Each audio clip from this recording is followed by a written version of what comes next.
بسم الله الرحمن الرحيم نحمده ونصلي على رسوله الكريم. We begin with Allah's blessed name. We praise Him and we glorify Him as He ought to be praised and glorified.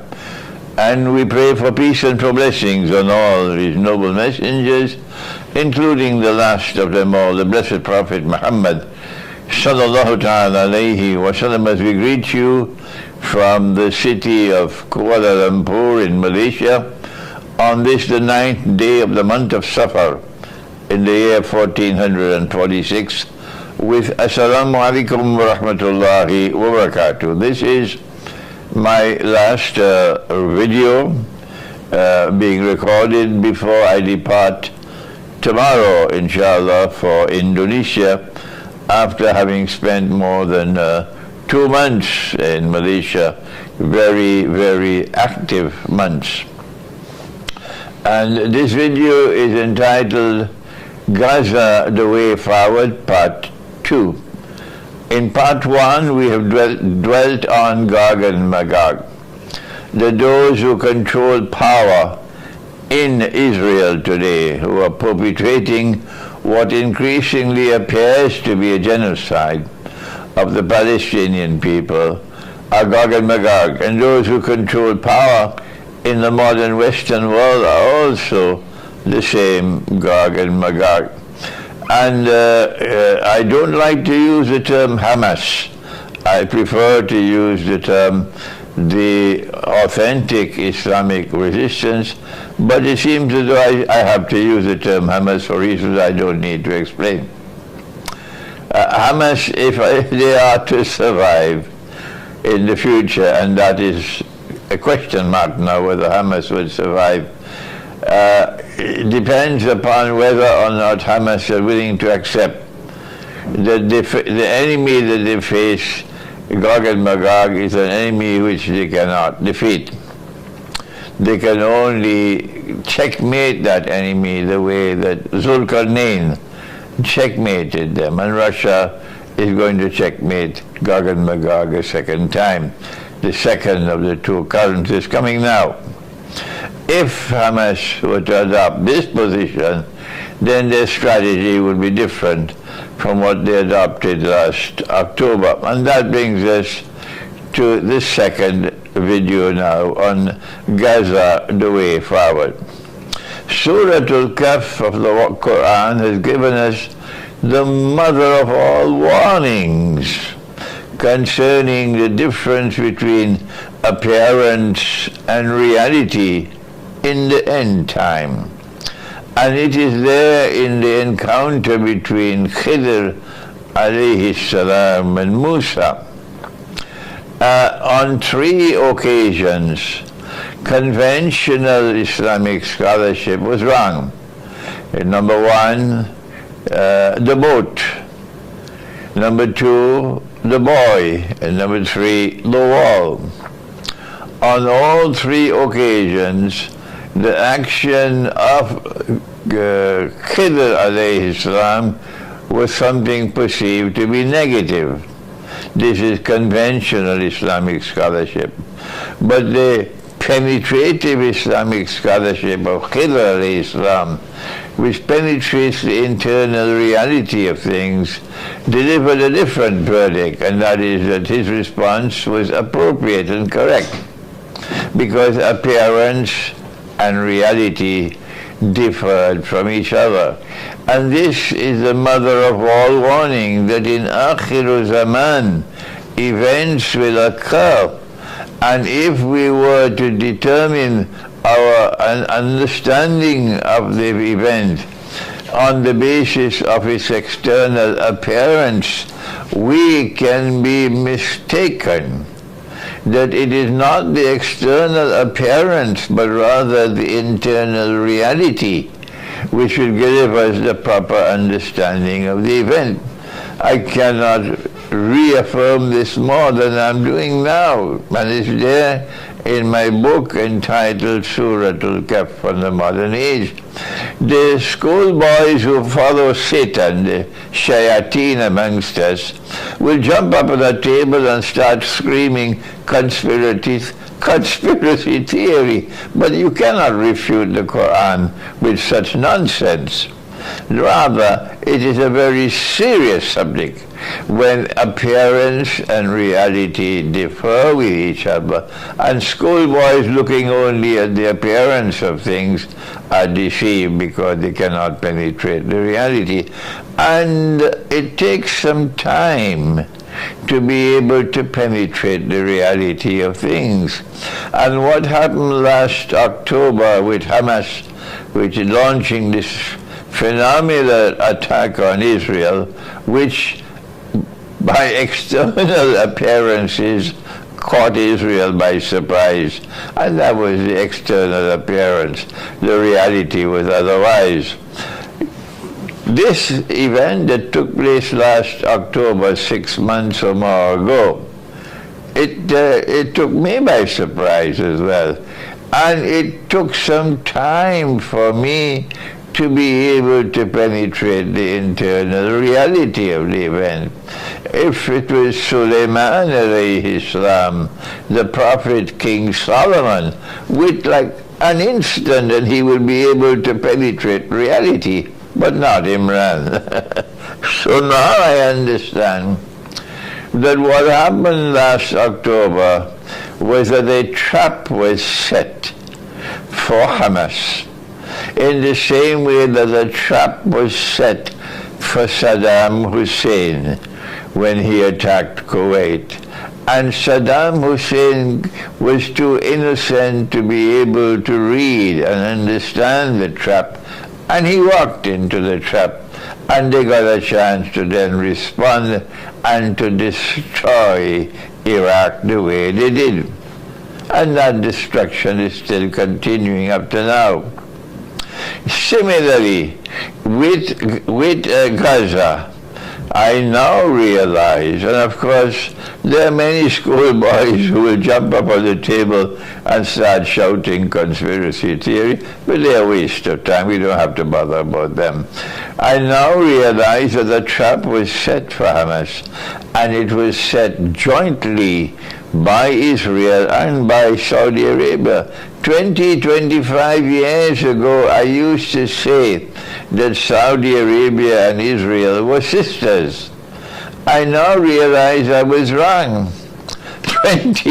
25 years ago, they were only cousins at that time. Now they are sisters with Mohammed bin Salman. Now they are sisters. And so a trap was set by the two sisters, Saudi Arabia and Israel, to trap Hamas. And that is how Hamas was led to believe that if we do not attack at the time when we attack, Saudi Arabia was going to recognize Israel. That was the trap. And Hamas fell for the trap. It was part of the trap. And it was Saudi Arabia who assisted Israel. On Judgment Day, I believe the events will be confirmed as I'm saying it is now. I am confident of this. The Saudi Arabia assisted Israel to have the passage through which the weapons which were intended for Ukraine were siphoned off, and instead they reached Gaza, using contacts in Saudi Arabia. And Hamas was too innocent to realize what was happening. State-of-the-art weapons and drones were able to reach Hamas in Israel because it was part of the plan. The government of Israel allowed the attack to take place, allowed more than 1,000 Israeli citizens to be killed because they had a bigger plan at stake. In the same way that the United States government allowed 9/11 to take place, and so many innocent people were killed. Of course, there were those who were told not to go to work on that day, and they stayed home. And so you will not find their names on the gravestones in the cemetery. No. Those who were not informed, they went to work and they died. And so lots of people, innocent people, died on 9/11. The United States government sacrificed their lives because they had a bigger plan at stake. They wanted to be able to pin the blame on Afghanistan, to be able to send their troops to Afghanistan, not just to subdue Afghanistan, but it seems to me as though the larger plan was to try to reduce, to denuclearize Pakistan. But that did not succeed. They did not subdue Afghanistan, and they did not denuclearize Pakistan, but they created havoc in the region in consequence of 9/11. Similarly, the plan of the Israeli government in allowing Hamas to launch the attack in October, knowing that the attack was coming.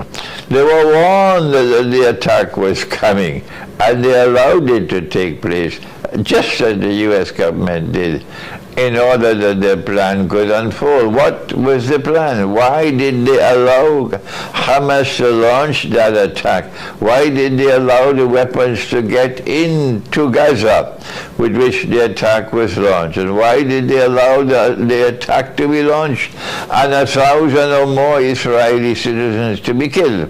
Why? Answer number one. They hope that as a consequence of the chance now, the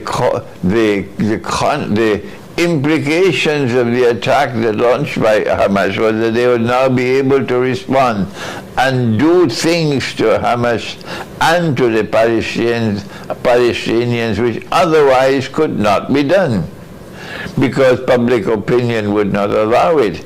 But when Hamas launched that attack, they now got favorable conditions to respond in the way that they responded. Why? What plan are they following? Number one, to try to turn the Palestinian people against Hamas, and therefore to be able to eliminate Hamas as a rival, as a force hostile to Israel. They would prefer to get secular Palestinian nationalism in charge of the Palestinian people rather than the Islamic resistance. That plan has not as yet succeeded. And I am recording this video hoping that these words will reach Gaza, so that our young men in Gaza, our young lions, will not abandon Hamas, would continue to be recruited to join the ranks of Hamas. I call them the Islamic resistance, so that Hamas becomes stronger than it was even before. However, the risk is, despite the fact that I'm making this appeal for more and more young men to join Hamas, the possibility exists, I have to accept it, that Israel will continue to inflict more and more horrible massacres of Palestinian people, and no one will be able to stop it until the Palestinian people have suffered sufficiently to be able to blame Hamas for their suffering and then turn against Hamas.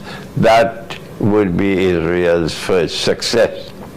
The second plan that Israel has, that I'm now realizing, is that they want to drive the Palestinian people out of Gaza. And that is why all the Palestinians from the north have been driven down to the south.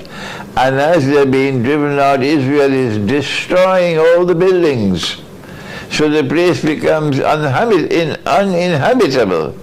Even if there is peace, you can't go back, because there's nowhere to go back to live. And Israel would not allow the reconstruction of buildings. So the plan seems to be ethnic cleansing. Get the Palestinians out of Gaza. Where to go? At this time, they are trapped in the south of Gaza, either in Sinai or in Egypt.